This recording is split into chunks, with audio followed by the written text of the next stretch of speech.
This is an incredible comeback from Argentina against Egypt match. Yahya Ibrahim opened the scoring with a header in the 15 minutes. And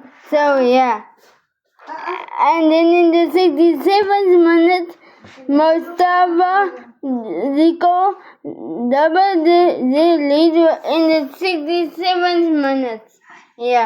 Then here's the comeback. Guys. Here's the comeback. Christian Romero pulled one back for Argentina in the 79th minute. This is crazy. Lionel Messi, the GOAT, equalized shortly after in the 83rd minute.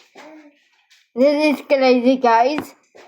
And Fernandez hit it in the dramatic stoppage time winner in the 96 minutes. This is crazy, guys. This is crazy. I don't know they will be out of the World Cup. This is way too crazy.